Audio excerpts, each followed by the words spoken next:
வணக்கம். பிரசவம் இதுவே ஒரு ரொம்ப அழகான பயணம். ஆனா, சில சமயம் அந்த கடைசி கட்டத்துல ஒரு சின்ன உதவி தேவைப்படலாம். அதான் அசிஸ்டட் டெலிவரி அல்லது உதவி பிரசவம். இன்னைக்கு அதுனா என்ன? அது ஏன் ஒரு நல்ல பாதுகாப்பான ஆப்ஷன்னு நம்ம விரிவா பார்க்கலாம். நிறைய பேருக்கு குறிப்பா குழந்தை பெத்துக்கு போறவங்களுக்கு இந்த கேள்வி மனசுல ஓடிட்டே இருக்கும். ஒருவேளை பிரசவத்துக்கு ஒரு சின்ன ஹெல்ப் தேவைப்பட்டா என்ன ஆகும், பயப்படணுமா அப்படின்னு. ஆனா பாருங்க, இது ஏன் நடக்குது, எப்படி நடக்குதுன்னு நீங்க புரிஞ்சுக்கிட்டீங்கனாலே உங்களுக்கு ஒரு பெரிய தைரியம் வந்துரும்.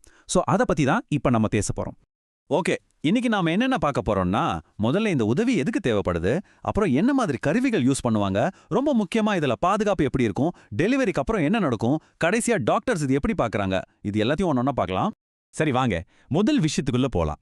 பிரசவத்தோட அந்த கடைசி ஸ்டேஜ்ல எல்லாம் நல்லபடியா போயிட்டு இருக்கும்போது திடீர்னு டாக்டர் ஒரு சின்ன ஹெல்ப் தேவைப்படலாம்னு சொல்லலாம். இது நீங்க நினைக்கிறத விட ரொம்பவே சகஜமான ஒரு விஷயம்தான். அப்போ உதவி பிரசவம்னா என்ன? ரொம்ப சிம்பிளா சொல்லணும்னா, இயற்கையா நடக்கிற டெலிவரிக்கு ஒரு சின்ன பூஸ்ட் கொடுக்கற மாதிரி தான். குழந்தைய மெதுவா வெளியே வர்றதுக்கு வழி காட்டுறதுக்கு தான் இந்த ஸ்பெஷல் கருவிகளை வச்சு உதவுவாங்க. இது ரொம்பவே பாதுகாப்பான, அதே சமயம் பயனுள்ள ஒரு வழிமுறை. சரி, அப்போ எந்த மாதிரி சமயங்கள்ல இந்த உதவி தேவைப்படும்? ஒண்ணு மட்டும் நல்லா ஞாபகம் வச்சுக்கோங்க. இந்த முடிவை எப்பவுமே அம்மாவோட பாதுகாப்பு, குழந்தையோட பாதுகாப்பு, இது ரெண்டையும் மனசுல வச்சு தான் எடுப்பாங்க. இதுக்கான காரணங்களும் ரொம்ப நியாயமானதா தான் இருக்கும். பொதுமா 4 முக்கியமான காரணங்களுக்காக இந்த உதவியை நாடுவாங்க. 1.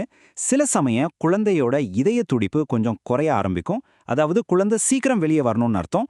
2. அம்மா ரொம்ப நேரம் புஷ் பண்ணி ரொம்ப டயர்ட் ஆயிடுவாங்க.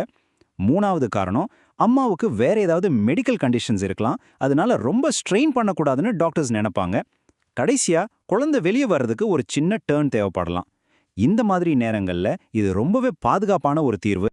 அடுத்து இதுக்கு பயன்படுத்துற கருவிகளை பத்தி பார்க்கலாம். அதாவது வேக்யூம் அப்புறம் ஃபார்செப்ஸ். இதோட பேரை கேட்டாலோ இல்ல இத பார்த்தாலோ முதல்ல கொஞ்சம் பயமா இருக்கலாம். ஆனா உண்மையில இது ரெண்டுமே அம்மாவையும் குழந்தையும் பாதுகாக்கிறதுக்காகவே ரொம்ப ஸ்பெஷலா டிசைன் பண்ணுது. இது ரெண்டுக்கும் என்ன வித்தியாசம்னு சிம்பிளா பார்க்கலாம். வேக்யூம்ங்கிறது ஒரு சாஃப்டான கப் மாதிரி இருக்கும். அதை வச்சு மெதுவா ஒரு சக்ஷன் மூலமா குழந்தைய வெளியே இழுக்க ஹெல்ப் பண்ணுவாங்க. ஃபோர்செப்ஸ் அப்படி இல்ல. அது 2 பெரிய ஸ்பூன் மாதிரி இருக்கும். குழந்தையோட தலைய மெதுவா பிடிச்சு சேஃபா வெளியே வழிகாட்ட உதவும். உங்க டாக்டர் தான் உங்க சூழ்நிலைக்கு இதுல எது பெஸ்ட்னு முடிவு பண்ணுவார். இங்க பாருங்க, இந்த படங்கள்ல இந்த 2 கருவிகளையும் எப்படி யூஸ் பண்றாங்கன்னு நீங்க பார்க்கலாம். ரொம்ப முக்கியமான விஷயம் என்னன்னா, அம்மா புஷ் பண்ணும்போது அதுக்கு சப்போர்ட்டா தான் டாக்டர் மெதுவா இத வச்சு உதவி செய்வாரே தவிர, இத மட்டுமே வச்சு குழந்தைய பலவந்தமா இழுக்க மாட்டாங்க. வேக்யூம் கருவியோட ஸ்பெஷாலிட்டியே அதோட மென்மை தான். அந்த சாஃப்டான கப் குழந்தையோட தலையில மெதுவா பொருந்திக்கும். அம்மா முக்கும்போது அது கூட சேர்ந்து ஒரு லைட்டான புல் கொடுத்து டாக்டர் குழந்தைய வெளியே வர்றதுக்கு வழிகாட்டுவார். ஃபோர்செப்ஸ் பாத்தீங்கன்னா 2 பெரிய கரண்டி மாதிரி இருக்கும். இதோட டிசைனே குழந்தையோட தலைய எந்தவித அழுத்தமும் இல்லாம பாதுகாக்கிறதுக்கு தான். குறிப்பா குழந்தைய ரொம்ப சீக்கிரமா வெளியே எடுக்கணும், இல்ல குழந்தையோட பொசிஷனை லேசா மாத்தணும்னா ஃபோர்செப்ஸ் ரொம்பவே உதவியா இருக்கும்.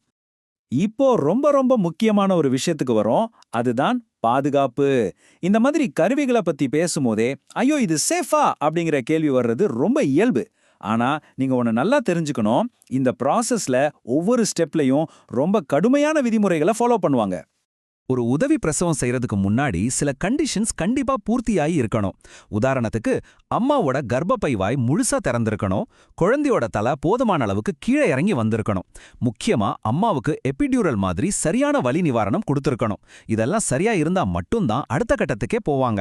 அது மட்டும் இல்ல, டாக்டர்ஸ் டீம் கிட்ட எப்பவுமே ஒரு பேக்கப் பிளான் இருக்கும். அதாவது மெதுவா சில தடவை முயற்சி பண்ணி பார்ப்பாங்க. அப்பவும் குழந்தை சரியா நகரலனா உடனே அதை நிறுத்திட்டு சிசேரியனுக்கு மாறிடுவாங்க. ஒருபோதும் பிரசவத்தை கட்டாயப்படுத்தவே மாட்டாங்க.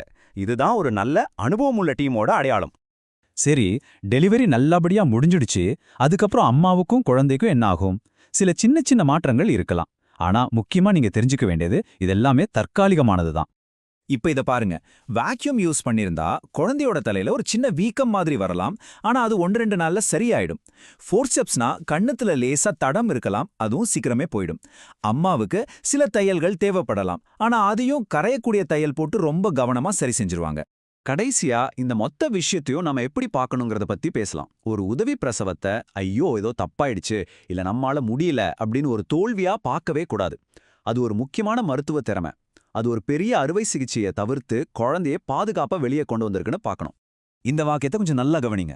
உதவி பிரசவங்கிறது இயற்கை பிரசவத்தோட தோல்வி கிடையாது. அது ஒரு பெரிய அறுவை சிகிச்சையை தவிர்க்கறதுக்காக பயன்படுத்துற ஒரு ஸ்பெஷல் மெடிக்கல் ஸ்கில். இது எவ்வளவு உண்மையான வார்த்தை பாருங்க. ஏதோ தப்பா போச்சுன்ற எண்ணத்துல இருந்து நம்ம டீம் நமக்காகவும் நம்ம குழந்தைக்காகவும் ஒரு நல்ல முடிவு எடுத்திருக்காங்கங்கிற பெருமைக்கு நம்ம மாறணும்.